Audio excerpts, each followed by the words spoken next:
Hello YouTube, this is Bobby still again. This is a discussion about my Ram 1500, 2017 Ram 1500. This is what I've been through from the day of ownership. One night after it rained, I came out and the truck was soaking wet on the passenger side. Yeah, and I said to myself, oh, maybe I left the windows open or something. That's why it's rain, water getting the windows open. And I didn't pay no mind, but there was a lot of water in the truck, you know. So I let it go. I didn't do anything or say anything. The next day I was taking my son to school and we was driving and it was raining. And then I realized, oh man, look at that. Water is pouring into the truck like crazy, soaking wet, you know. So I called up the dealer, I said, hey, my truck is wet, it's leaking water. You know, they gave me an appointment to take it in. And I said, fine. You know, then I took it in, they tell me, oh, the windshield was not installed properly, so they're gonna reinstall it and everything should be fine. You know, they spent 3 to 5 days in the shop getting it taken care of. You know, I said, everything is good. They said, okay, everything is good. There was a water leak. We found the whip hole where it was leaking. We removed the windshield. We installed it. Everything should be good. Copacetic. Everything should be right. So that was about 400 miles. You know, so at 900 miles, the same thing happened again. It started leaking like crazy. You know, so what I did, I took it right in to the shop, and then it was flooded, man. You can see the water, it was flooded, you know. And then they say, oh, they had a mistake with installing the windshield, so they sent it to a third party to install it. You know, so in the meantime, I filed, you know, to have my car replaced or exchanged, whatever it is. You know, I went through arbitration. The arbitrator said, give them another chance in order to fix it. You know, so I said, okay, that's cool. Give them another chance. So that's 2 windshield already been taken care of or replaced, whatever they did with it, and then they say, okay, everything was good. And then about 12,000 miles, the same thing started happening again. It's raining, because it only happens when it's raining. So even I took it to the car wash, it don't leak, but if it's rained, it leaks like crazy. You know, so what I did, I took it into the shop. You know, they tell me, hey, you know, there is water from somewhere, but it don't smell like water. It smells like urine, like, you know. Well, I tell them, well, when water sits for a while, that's what happens. It starts smelling, and it smells bad, even though it's water, I have no smell. But when it sits there on carpet and it start creating a other way, it smells real bad. So, you know, I call Chrysler Resolution, and I said, look, this is the 3rd time, you know, almost a month in the shop already, you know, so I need my truck to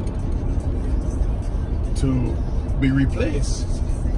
I keep on going back and forth with them, you know, and say, look, you know, I'm gonna get an attorney, which I didn't want to get an attorney. So it took Chrysler about a month, and when I went to get my second oil change, I was at the dealer when they called me and they said, hey, this is what we're gonna do. We're willing to either buy back your truck or exchange your truck. And I said, nice, beautiful. They said, well, a third party gonna contact you and they're gonna deal with the paperwork and everything, but from my end, that's from... So yeah, in about a month, the third party contact me and they give me some numbers and say, hey, we're gonna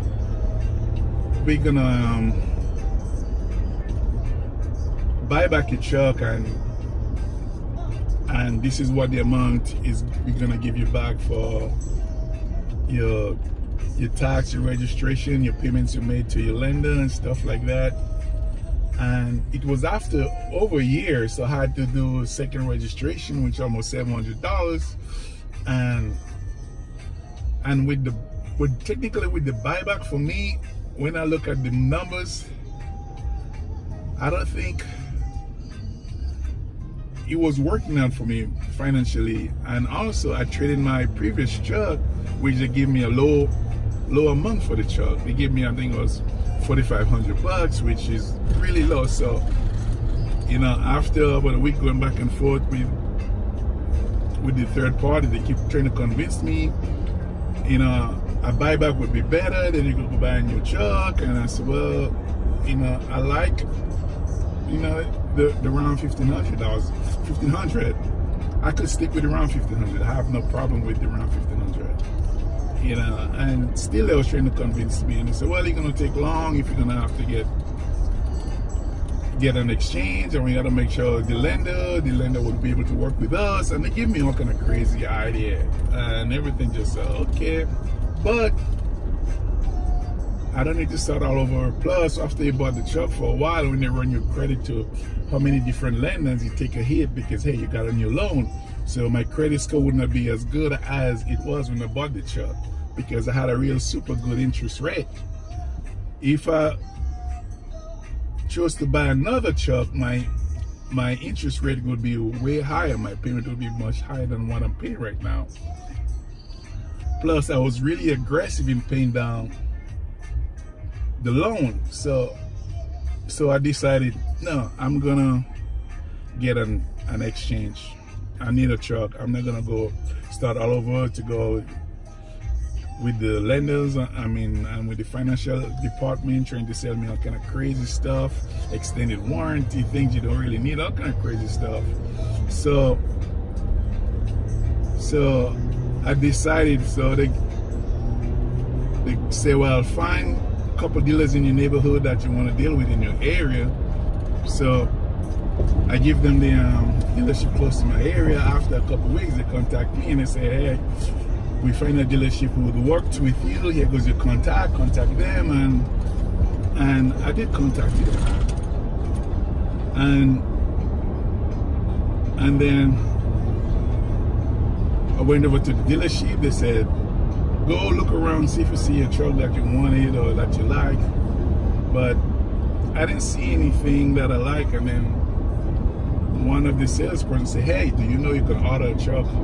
What type of truck you want, how you want it, what you want to do with it. I said, really, I never knew. No one explained to me, because, hey, this is the first time. I never did a repurchase or exchange, anything like that. So, yeah, so I decided, okay, I'm going to make an appointment again, come back and select, you know, a truck there in what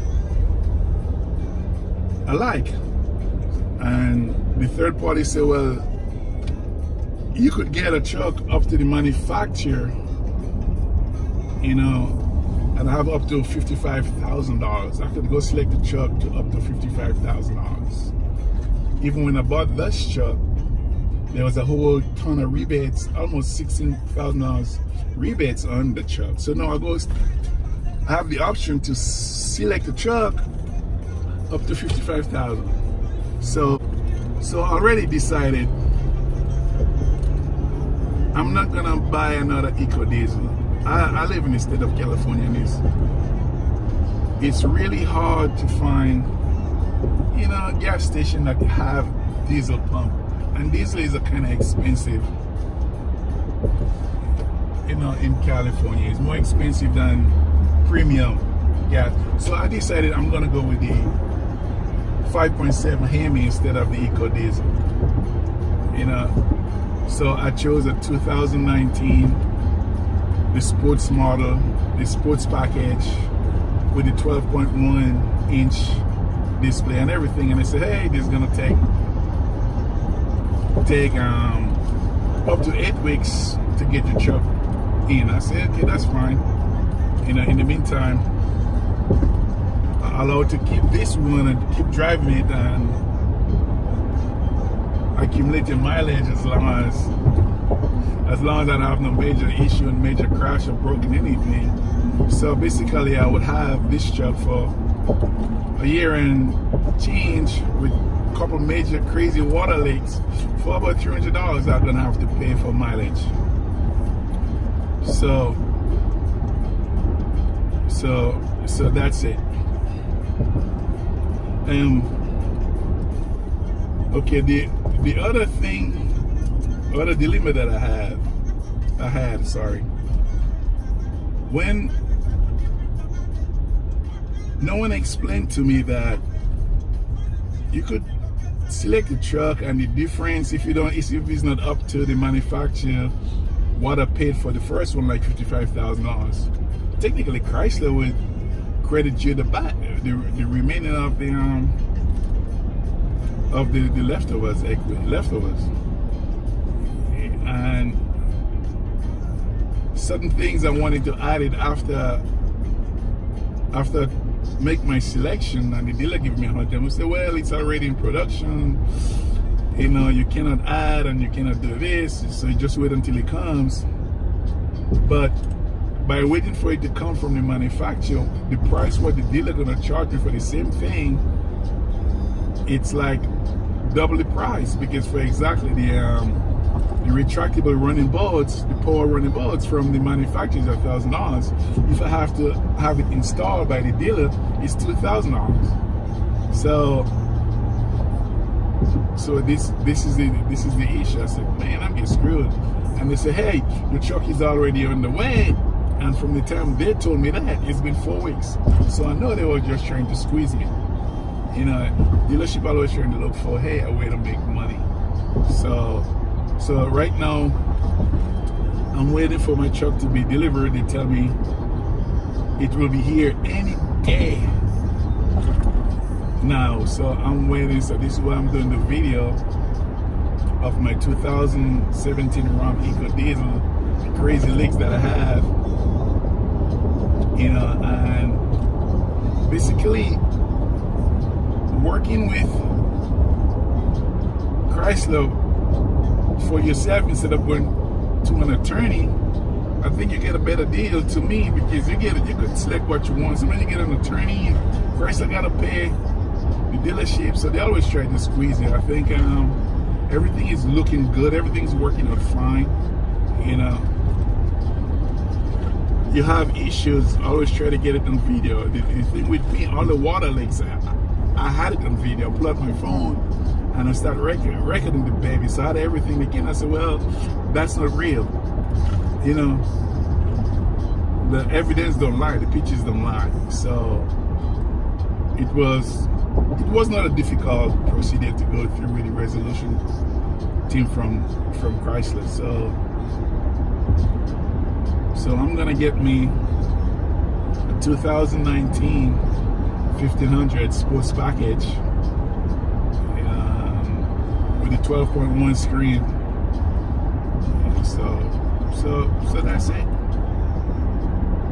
All right, so I'll keep you up to date. You know, when I get the new truck, I will show the new truck and what I like and what I don't like about the new truck. If it's better than the previous version, even though they update everything. So and the good thing, the newer truck have the Apple and the Android Auto CarPlay. This is what I love. Yeah, so that's good. All right.